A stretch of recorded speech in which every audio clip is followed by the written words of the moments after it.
if any week, Dom, was time to fucking crow on all these little haters and naysayers, it's this week, isn't it? Because not only did your beloved G2 lose to Koi, remember, like I just said, in an anime, Koi would be the most boring character that none of you like, even though he's probably like really like, not a bad character overall. Like, not only did your beloved G2 lose, but Vitality smurfed. Oh, they didn't just smurf, guys. Like I said on Twitter, bro, Upset is just the best Western League of Legends player. Like, does he ever have a bad game? I'm watching like the game wasn't great, but it wasn't. Really it wasn't great, but like it wasn't like terrible even. Like, mate, his floor is just ridiculous on his game now. It's so fucking good. Like, even sometimes they even do actually like semi fuck the game up, and he just carries it no matter what. It's ridiculous. The guy's just so cracked now. Yeah, I mean, I think for me, it wasn't so much about upset this series, but I mean, just Bo put 113 so far down into the dumpster that it's gonna take months for him to crawl out. I mean, it's so funny because he was the main person that 113 was like disrespecting, where he's like, yeah, like, you know, I think I'm top 2. Like, this guy is like not that good, because he had one game where he played really well, the Viego game where he played into Bo. But when was the last time you've seen 5K gold leads and 5 levels on a jungler in a competitive game? That might be one of the craziest gaps of all time. Yeah, for sure. Yeah, I mean, this was, I think, the hardest I've ever seen a jungler get shit on in the series, and it was like. It was like he was getting shit on at every point in the game. He walks into the jungle level 3 into Bo, and Bo's just fucking out playing him level 3, and then goes on to beat his ass for like 25 minutes straight. This game, these games were fucking insane. I mean, this was some like Chinese TikTok Lee Sin shit that we ended up seeing here. Yes. Where you at on this, Jensen? Because if people don't know, this is the whole reason I was hyped that Bo is in the fucking West. Like, he should be an LPL player. He's fucking sick. You know, if I had Doctor Strange powers, right? If I have the ability to go back and like change time and change the course of history itself, it's not gonna be any of those big things. I'm such a hardcore DOMB fan. The one thing I'm gonna change is the fact that Bo got basically excommunicated from China because of all the match fixing bullshit, right? Because when he was playing those games, he looked so insane, right? And people talk about like rookie players like having like, oh, they look like kind of good and they have all these type of things. Bo was the real deal in his rookie split in the LPL. You looked at the way that this guy played, he was better than I would have said, and I'll die on this hill, that I think it was better than Tian. It looked like this team would easily win Worlds with just Bo, DoMB, put 3 wooden boards in the rest of the teams for top 80 and support, and that team was going to win Worlds. That's how good I think the things would be here. And I think he's got a similar setup now. Now that's of course, you need more than wooden boards, because the previous ball lane and the winner split were kind of wooden boards, right? And even a winner split, I actually thought that this was going to be the superior team over G2, but there's a little bit too many weaknesses in the early game in terms of lane, so they couldn't come true with that.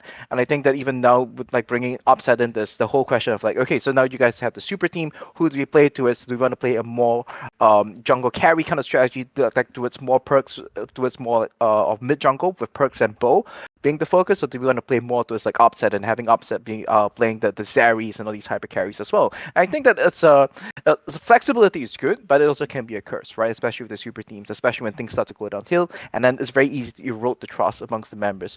And definitely some of the games right now is not the cleanest. Maybe it's a comms issue, like the whole Vitality comms thing. I think it's a little bit of a meme. I actually feel that it's kind of passive aggressive the way that the LEC broadcast keeps like bringing it up as one of the factors. It's definitely a very interesting narrative point. But it's one of the factors where I think that, okay, this is one of the things that they definitely have to fix for us, to say that this is a team that can contend with the international teams, right? But Bo is definitely the real deal. He has the right mid lane to set him up as well, and I think that Perks is somebody who has the veterancy to know that his job on this team is not to be the superstar. You're not going to see the Perks LeBlanc, you're not going to see the Perks this year, you're going to see the Perks Annie, Gallios, and stuff like that, and this is how this team is going to succeed, right? Or the Renactons, you just get to push and help him out. Perks is going to do his DoMB cosplay to either put Upset or Bo on a pedestal for them to carry the game. And I would even say maybe Photon can even be in the conversation in particular matters as well. So this is a team that definitely has the depth to be meta-proof to a certain degree, and I think that this is a team that I'm the most excited for to do damage internationally, but they have to get there. So I don't think they're complete product yet. There's still some like issues, still some mistakes here and there, but it's definitely something that I think that this is a very exciting team, and it's something that it's a team that I'm excited to see play at MSI if they do make it. By the way, you know, yeah, the hell scenario. I mean, it just, if you haven't followed all the championship points, you don't want to get into the nitty gritty.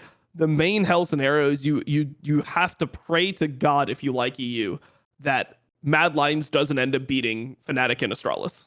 Because if they get fourth and G2 gets it together and win, it's fucking doomed.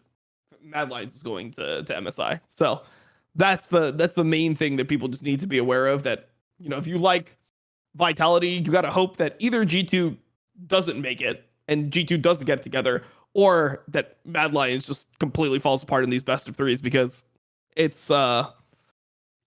I mean, it's do you think this would this Vitality beat G2? I think so. This fight, I think so. Yeah, I think so too. Because that's the hope, right? The hope is they make the final, and then they win they just win the final. Yeah. And G2 is so hard to analyze, because I feel like every time where I'm like, oh, they've got it together, like they've went away from the, you know, the more the slower paced drafts, and they've went back to what their strength is, which is playing fast with a lot of flex picks and, you know, really snowballing games. As soon as I feel like they've figured that out about themselves, and they have two games like the ones against Koi where it's like it ends with a fucking Vi first pick, and you're like, oh man, Vi first pick for G2. Well, I guess we just fucking lost again. So it's hard to read G2, because I feel like they could be so much better with just like somebody reminding them who they really are. I mean, that's what Perks did for Bo, right? That's what he said in the interview, that one of his biggest strengths was that he reminded Bo that Bo was Chinese. It's like, wait, you're not European, you are Chinese. Play Lee Sin. Like, if you play Lee Sin, like, you are going to absolutely smurf on the champion, and then he just looks fucking like a different player. See more cool, funny, interesting clips based on topics from my content? Well, subscribe to this channel then, or, you know, be a pleb and don't.